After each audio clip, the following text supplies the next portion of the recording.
Oi pessoal, tudo bem? Entrando aí em mais um fichamento, agora com uma outra discussão de um artigo que eu acho muito interessante. Vocês vão ver olhando para baixo aqui, que é a minha colinha, né, habitual. E dessa vez o artigo de debate dessa vez é a visão de desenvolvimento e mudança social de Freire, experiências do passado, desafios do presente e perspectivas para o futuro. É um artigo desenvolvido pela Ana Cristina Suzina e o Thomas Tuft, que vai ser meu orientador agora durante o doutorado de sanduíche. E dentro dessa perspectiva de transformação para mudança social, comunicação para mudança social, eu venho trazer esse artigo, que justamente até após um grupo de debate que a gente aconteceu mais cedo anteriormente, e trazer algumas das minhas visões sobre esse texto que eu achei extremamente interessante. Tá? É um texto que saiu na Matrizes em 2021, na revista Matrizes, e é justamente vem trazendo essa abordagem das perspectivas freirianas, ou seja, do Paulo Freire, para pensar esse desenvolvimento de mudança social, pensando justamente nessa pedagogia de uma metodologia, pedagogia libertadora, né?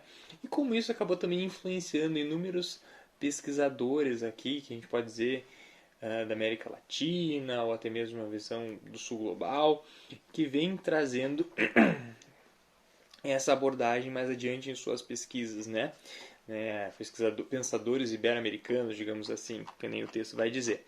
E através disso, pensando justamente nessa abordagem de a serviço do desenvolvimento, da transformação social, a gente começa a pensar uma forma da comunicação para enfrentar e balançar e estremecer certezas absolutas, né? Trazendo o background, os estudos freirianos. E Paulo Freire ele sempre se colocou que é impossível se colocar neutro nessa relação, porque justamente ela vai entender os indivíduos, as instituições, como em eterno luta de poder. A gente está sempre aí debatendo, a gente está sempre aí jogando esse jogo de disputa de poder em que muitas vezes a gente vai acabar encontrando os oprimidos e os opressores, ou seja, as pessoas que estão colocando violência, sejam de nível epistêmico, sejam de nível físico, social, a demais outros indivíduos. E o nosso papel, através dessa ontologia freiriana, dessa abordagem muito interessante e muito pertinente para os estudos, é justamente pensar mudanças que a gente consiga reverter, reverberar. E quando a gente fala reverter ou procurar um pouquinho mais de simetria nessas relações, né, é justamente tentar encontrar um pouco de balanço, porque existe um contexto de assimetria.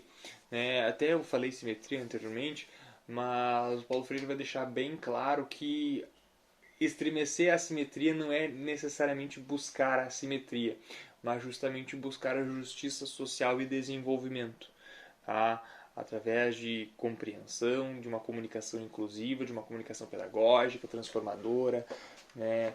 Então a gente vai começar a ver essa realidade muito presente.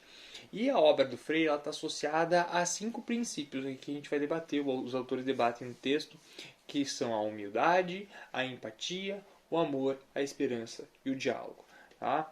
A esperança ela está muito voltada para esse nível utópico, né? O nosso objetivo, o passo que a gente dá e parece que ao mesmo tempo o horizonte fica mais distante, mas é aquilo que a gente almeja. A partir disso a gente pode trabalhar com a humildade, que tenta reconhecer que todo mundo tem conhecimento a ser partilhado, todo mundo tem algo a aprender com alguém ou compartilhar. A empatia de que é reconhecer que existem desigualdades que estão presentes no nosso cotidiano. O amor, que vai muito mais além, de é justamente transcender e trazer a razão, né, reconhecendo justamente esses sentimentos, né, reconhecer que existem esses sentidos muito apurados e trazer a razão dentro desse nível mais afetivo, digamos assim, e o diálogo, que é fundamental. Né? O diálogo que ele entra como um princípio que ele é transversal, ele atravessa todos os demais outros e ele procura e projeta justamente esse modelo de comunicação democrática que entende que o diálogo é a principal forma de transformar. Não existe mudança sem diálogo, não existe nada sem a gente colocar isso em pauta, né, esse debate em pauta. E para isso a gente procura essa transformação social, esses modelos de mudança, né, entendendo essa oposição de assimetria e buscando um modelo de justiça, de convivência, de uma relação mais igualitária e que a gente não quer que essa relação entre oprimido e opressor se inverta. A gente quer que ela acabe. Porque não adianta nada a gente subverter do modelo de oprimido ou opressor em que o oprimido quer se tornar opressor, né? E oprimir justamente o opressor, que é anteriormente. Né? E isso os autores vão acabar dizendo que essa perspectiva freiriana ela vai reverberar em três pensadores ibero-americanos. Né?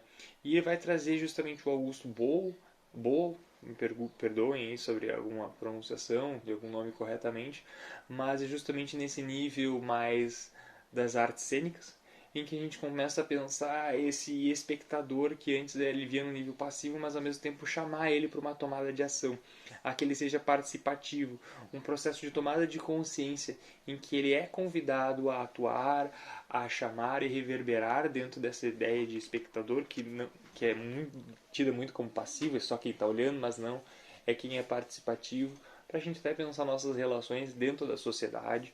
A gente vai pensar o Joan Dias Bordernave, que é justamente para entender como a forma participativa ela ocorre, né? Como é que esses atores sociais, como é que essas pessoas se reúnem e chegam à tomada de decisões, né? Pautadas muito pelo diálogo, pautadas muito pelas diretrizes de opressão que eles vêm sofrendo, ou seja, as coisas que a gente quer transformar na nossa realidade, as coisas que a gente necessita, as mudanças sociais imediatas, que são urgentes, né? E ao mesmo tempo entender que o último autor, o Boaventura de Souza Santos, que é necessário a gente ter uma reflexão da ação que é centrada justamente em movimentos que buscam essa justiça social, que reivindicam essa mudança e que justamente a gente vai trazer essa ideia de epistemologias do Sul, em que a gente é necessário a gente entender como países, muitos deles colonizados, que sofreram violências epistêmicas sociais, que ainda tem esse histórico de colônia, né, essas heranças de países que passaram, foram colônia, e que a gente ainda tem, a gente é muito distinto, digamos, de países do norte que muitas vezes são a diretriz central dos estudos que a gente tem. Pensadores lá de cima, e que ninguém está criticando aqui dizendo que está errado, mas que muitas vezes a gente tenta aplicar em realidades que não necessariamente são absolutas, porque a gente vem de realidades distintas. Se a gente for pensar em questões de classe, questões de gênero, questões de raça, a gente tem diferenças muito que a gente não tem como equiparar com países do norte global. Né? Então é interessante pensar como essa narrativa, como esses estudos freirianos, eles vieram a influenciar o trabalho desses três pensadores e ao mesmo tempo um processo de criação de indignação para atacar esse modelo de assimetria, buscando cada vez mais essa lógica de transformação que ela parte de baixo para cima, ou seja, pensando nas camadas populares, pensando nos oprimidos, as pessoas que sofreram violência, né? E cada vez mais a gente tentar propiciar esse nível de debate, de trazer isso para uma esfera pública, de uma conversação e trazer, reverberando o quanto é importante autores como Paulo Freire, em que se estendem a sua consideração, todo o seu aporte teórico, todo o seu desenvolvimento metodológico e epistemológico ao longo de a gente pensar como isso afeta os estudos da comunicação. Como a gente pode pensar uma comunicação cidadã, transformadora, que possa mudar a realidade social. Né? E acho que isso fica muito aparente ao longo desse texto, pensando esses princípios e pensando a forte influência também desses pensadores que também acabaram atuando dentro do campo comunicacional. Né? Mas indico muito a leitura desse texto. É um texto que não é muito longo, é muito bacana, uma leitura muito gostosa de se fazer. E deixo aqui os meus apontamentos sobre esse texto e fico aí para o diálogo, para o debate. Vou deixar o fechamento linkado aqui através de um link e a gente pode ir conversando. Até o próximo fechamento, pessoal, e valeu pela atenção de vocês, tá? Um grande abraço.